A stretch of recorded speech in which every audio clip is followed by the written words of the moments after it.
salaamaaleykum suñu mbokki internet la télévision en poste 7 TV waaw ni ma leen ko waxoon saa su nekk rek chaque dimanche si vacances yi ma demal leen ci benn plage tey nag ma choisir beneen plage boo xam ni Sénégal gépp xam nañ ko muy plage bu ne Lac Rose nag ku ne xam na fan mooy Lac Rose kon tey waa 7 TV Lac Rose lañ dem parce que leen a waxtaanee Lac Rose aar bi nga xam ne moo am Lac Rose si dex gi pourquoi ndox mi di rose genre ak yu mel noonu après ñu soog a dem fële géej ga ñu fas yéene waxtaanee li nga xam ne mooy façon parce que Lac Rose bokk na si dex géej yi nga xam ne dañ koy tere kon nag gars yi dans un instant man ak yéen ak sama techniciens yi sama caméraman yi ñu dugg si gars yi waxtaan ak ñoom ba si aar yi ngay seen fii yëpp ak waajal màggal gi gars yi ma leen ma tuuti rek ñu dem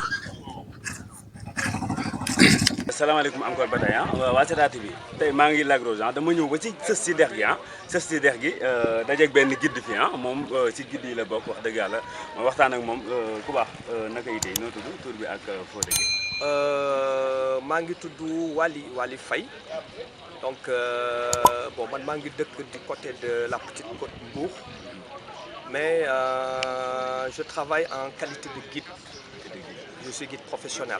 Depuis quand? Ça fait plus d'une vingtaine d'années. Donc j'exerce ce métier et mon rôle principalement c'est d'accueillir des visiteurs qui viennent de régions différentes du monde. Mais principalement au Sénégal, nous accueillons beaucoup de Français. La clientèle touristique potentielle, c'est les Français. Et une fois que ces visiteurs arrivent chez nous, donc on essaie de leur faire découvrir ce pays, ce beau pays, le Sénégal, le pays de la Teranga. Ah oui. Et là, c'est des gens qui sont venus dans le cadre d'un circuit, ils sont arrivés hier soir.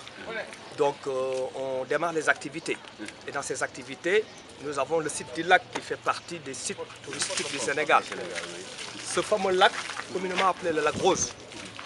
Alors, je vais revenir sur ce terme Lac Rose, parce que si vous regardez bien, vous avez lu certains livres, il n'est pas mentionné Lac Rose au départ, mais l'ancienne appellation c'était Lac Redba. Simplement parce que c'est un lac qui était relié à la mer. Ici, la mer se situe à 800 mètres. Mais nous avons traversé une période de 1960 à 1970. Le Sénégal a traversé une longue période de sécheresse. Et du fait de cette longue période de sécheresse, avec l'érosion éolienne, il y a eu une accumulation de dunes qui a réussi à récupérer les 2 tiers du lac. Parce que la superficie du lac était de 15 km² au départ. C'est un lac qui, relié à la mer, était poissonneux au départ. Donc on venait pêcher dans ces eaux. Il y avait des perches, du poisson et même des crocodiles. Mais avec la fermeture du lac, avec l'accumulation des dunes de sable, il y a eu une concentration de sel qui ne permet plus d'avoir une vie animale ni végétale. Il n'y a plus de poissons, il n'y a plus autre chose qui vit à l'intérieur. Nous n'avons que des algues. Ces algues qu'on appelle des phytoplanctons, donc qui flottent avec l'effet du vent et le soleil. Donc ils absorbent les rayons solaires et hop, automatiquement, nous avons en dessous de l'argile noire et de l'argile blanc, donc qui contiennent du potassium et du magnésium. Donc tout cela combiné et le soleil. Donc ils absorbent les rayons solaires et hop, automatiquement, nous avons en dessous de l'argile noire et de l'argile blanc, donc qui contiennent du potassium et du magnésium. Donc tout cela combiné donne carrément donc, la coloration rose du lac et nous avons une concentration de sel en dessous. C'est des cristaux de sel. C'est pourquoi on voit souvent les gens au milieu de l'autre côté. Vous avez des gens qui exploitent le sel, ce qu'on appelle les paludiers. Donc ils sont à l'intérieur du lac et là c'est des heures, 4 heures de temps pour casser la croûte, pour avoir donc cette manne financière.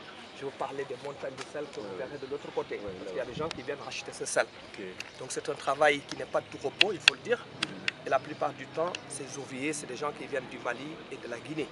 Simplement parce que dans ces pays, l'économie est plus faible. Les Sénégalais qui ont compris qu'il y a quand même quelque chose à dépenser pour travailler ce sel, se sont retrouvés autour d'un comité de gestion.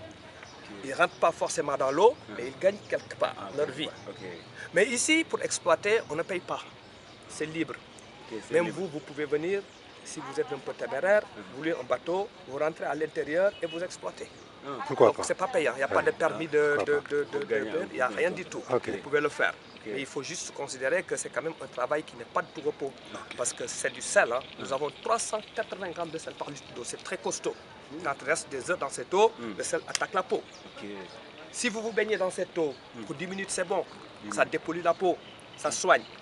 Mais si vous restez très longtemps, ça peut créer des problèmes au niveau de la peau. D'ailleurs, ceux qui exploitent le sel, ils sont obligés de sentir le corps de beurre de karité. Donc ils sentent carrément le corps de beurre de karité pour pouvoir rester des heures dans cette eau salée. Forcément, pour protéger la peau.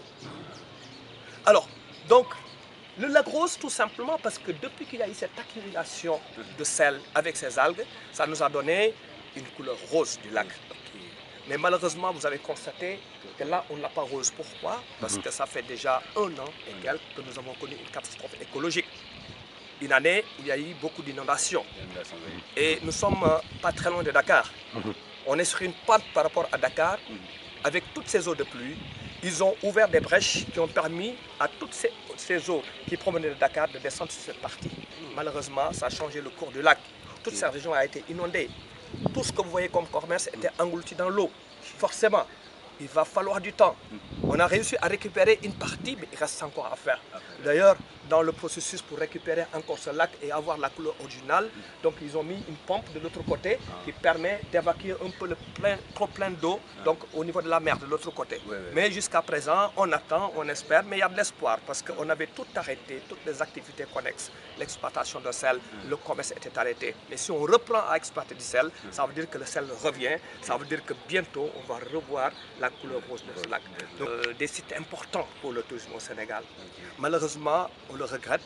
Je pense qu'on n'a pas trop pris en compte ce lac qui est quand même très important pour le tourisme sénégalais. Évidemment, on espère avec les nouvelles autorités qu'il y aura quand même quelque chose à faire là-dessus. Parce que si on perd ce lac, on perd quand même une partie importante du tourisme sénégalais. Et ce serait vraiment dommage. Voilà, donc moi, mon rôle, c'est toujours d'accompagner les touristes. Et je le fais, ça fait plus d'une vingtaine d'années. Donc depuis que j'ai quitté l'université, c'est ce que je fais. Donc on a un circuit qui partira de là, de la Rose. Et demain, nous allons remonter jusqu'au désert de Lompoul. Après le désert, on sera à Saint-Louis. On a des activités à faire. Après Saint-Louis, on sera du côté de Sali, c'est la station balnéaire. On va visiter les réserves. On va visiter l'île de Gorée, les îles de Saloum. Bref, c'est des séjours en général d'une semaine. Les gens, ils arrivent, ils font une semaine, ils repartent. Ou ils font une semaine, ils font une semaine aussi d'extension dans un hôtel en tourisme balnéaire sur la petite côte avant de repartir. Merci beaucoup. Voilà.